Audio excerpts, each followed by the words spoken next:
vais passer à la suite. La société patriarcale. Mais qu'est-ce que c'est une société patriarcale? Tout simplement, ça vient de patriarcat, qui vient lui-même de patriarche, qui vient lui-même de père. Pour la petite définition, c'est une société dirigée par des hommes. Et là, je vous le dis clairement, c'est notre cas. L'inégalité partout. En effet, Disney va recréer dans ses films un univers patriarcal. Prenons le Roi Lion.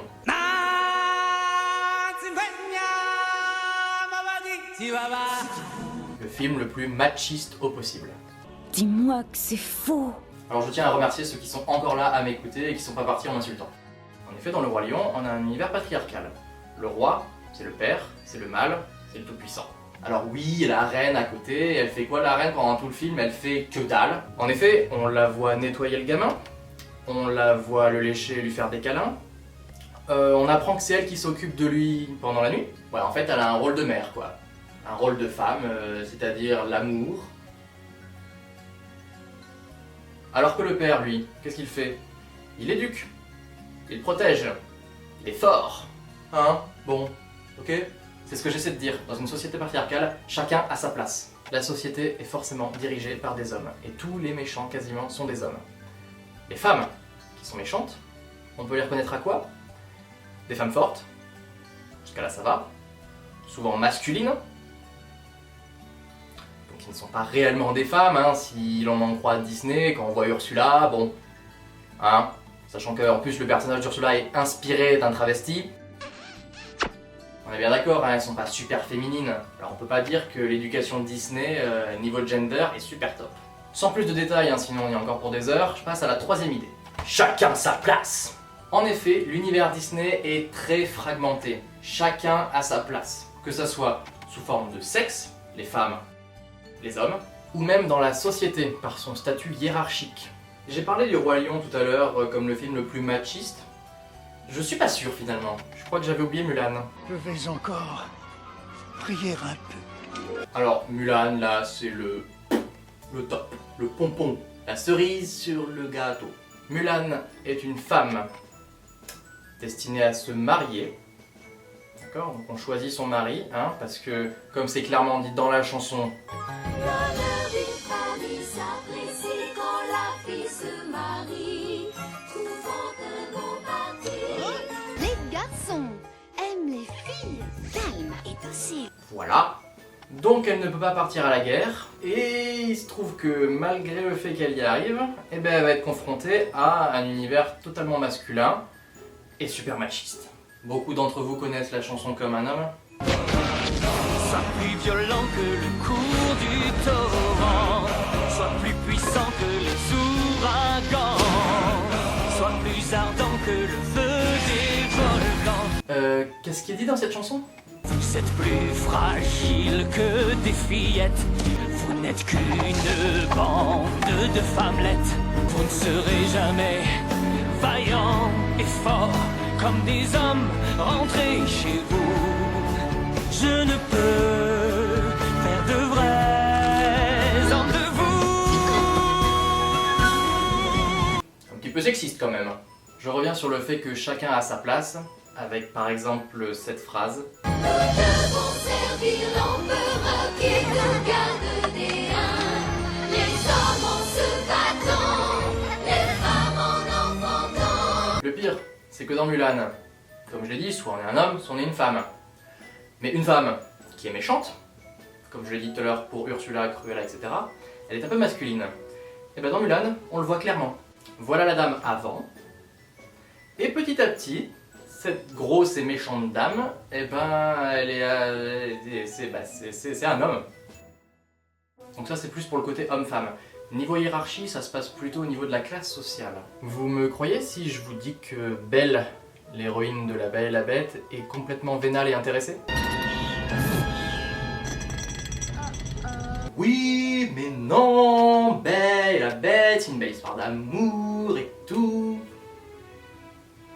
Bah ouais, non, pas tant que ça. Hein. Belle vient d'un univers plutôt modeste, hein, on va pas se le cacher, hein, c'est une paysanne. Son père, c'est un peu un boulet quand même. Et elle rêve d'autre chose. Et qu'est-ce qui va se passer? Gaston, le beau gosse du village, Bien sûr, Disney ne pouvait pas le faire vraiment beau gosse parce qu'il n'aurait pas une tête de méchant. Il va tout simplement essayer de la courtiser, de façon un peu abstraite. Mais cette fille, plutôt bourgeoise dans l'âme, décide de ne pas écouter ses avances. En effet, elle le rejette clairement parce que c'est un abruti, qu'il ne sait même pas lire. Bon, on est d'accord, Gaston c'est un bouffon. Ça peut expliquer le fait qu'elle ne cède pas à ses avances. Malgré le fait que toutes les filles du village le veulent. Mais soit. Elle refuse Gaston, même si c'est censé être un beau gosse. Ensuite, son père va se faire kidnapper, elle va partir à sa recherche, se faire kidnapper à sa place. Syndrome de Stockholm, hein. Elle tombe amoureuse de ses geôliers, qui est en fait Une bête. ok. Donc on a une meuf qui refuse ça et qui va tomber amoureuse de ça. Donc on est d'accord, le physique n'a aucun intérêt pour Belle. Soit. Donc elle est intéressée par ce qu'il y a derrière. Le problème c'est que Gaston, il n'y a rien du tout, c'est assez vide. Alors que la bête, elle est cultivée, elle est intelligente. Oui, dans le film, Belle, elle s'en fiche du château et tout. Non, Belle, elle veut ça. Et la bibliothèque.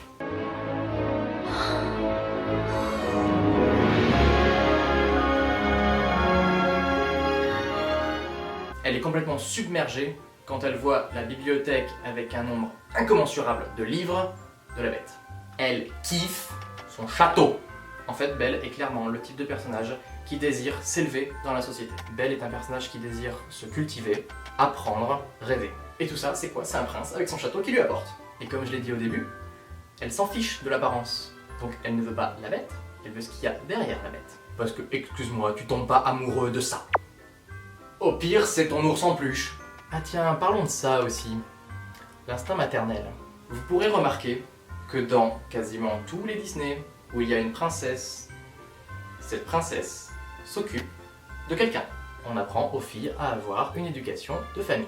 En effet, pour Disney, la femme représente l'amour, le cocon, le fait de protéger son enfant, de l'aimer, et c'est toujours comme ça.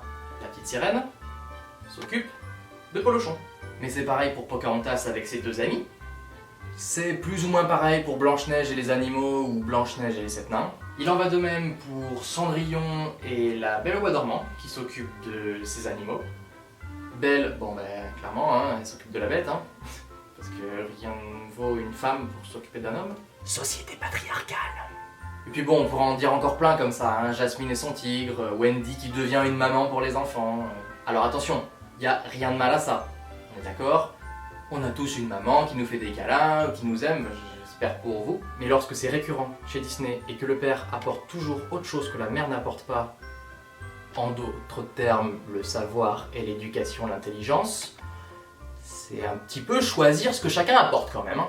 Bien sûr, oui, sans l'ombre d'une hésitation. Je vais maintenant passer aux messages subliminaux dans Disney. Tout simplement le logo Disney, c'est-à-dire la tête de Mickey, qui apparaît dans plusieurs de ses films. Pour donner un petit message subliminal, rappeler que c'est Disney et surtout ancré dans les esprits, c'est Disney. Donc vous pouvez apercevoir le logo Disney dans plusieurs dessins animés, comme dans Blanche-Neige, ici, dans Alice au Pays des Merveilles, ici, dans Hercule, dans Cendrillon, ou encore dans Peter Pan. Ben, ça me ferait très plaisir d'ailleurs que dans les commentaires, vous puissiez me dire à quel moment on peut trouver une image de Disney que je n'ai pas citée. Disney et le sexe. Mais c'est là une expression peu convenable. Alors s'il y a des jeunes qui regardent cette vidéo, bah, je pourrais rien faire pour eux. Pour les autres, amusez-vous. Alors, l'image la plus connue à ce jour dans les Disney qui parle de sexe, c'est dans Le Roi Lion, où Simba s'écroule de fatigue et où la poussière s'envole et fait apparaître le mot sexe. S-E-X, dans le ciel. Alors bien sûr, les dessinateurs se sont exprimés en expliquant que ce n'était pas le mot sexe qui apparaissait, mais les lettres S-F-X, abréviation de Special Effects, qui sont tout simplement les effets spéciaux. Soit. Enfin, pour moi, ça, c'est pas un F. Mais bon, ok. Ok. La petite sirène. Sur une des affiches de la petite sirène, on peut apercevoir... Non, mais c'est quoi ça? Ah, c'est pas moi. Et comment on explique ça? Parce que pour moi, c'est clairement une... Bon, après, je suis conscient qu'on peut trouver ça un peu partout, hein. Ah, c'est pas moi non plus. Allez, je vous laisse apprécier cette petite suite d'images.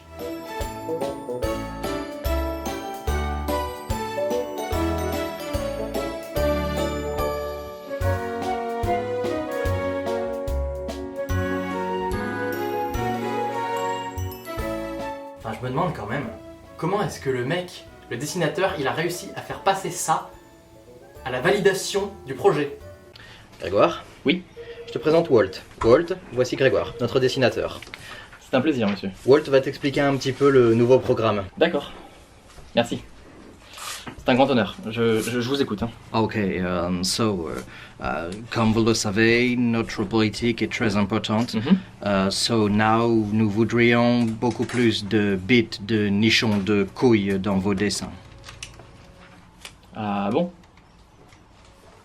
Attendez, on parle quand même d'une communauté assez jeune, c'est quand même pas mal d'enfants qui regardent.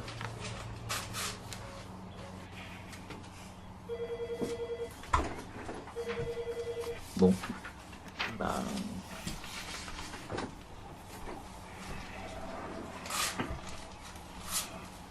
Ah bah, je vois que ça. Ou alors... Grégoire, Oui. t'es viré. Quoi? Voici ton nouveau remplaçant. Allez, allez, allez, dégage. Ok.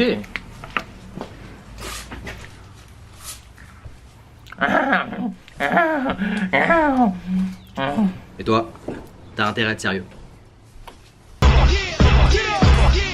Et on va passer à ma dernière idée, la différence entre le Disney et les contes originaux.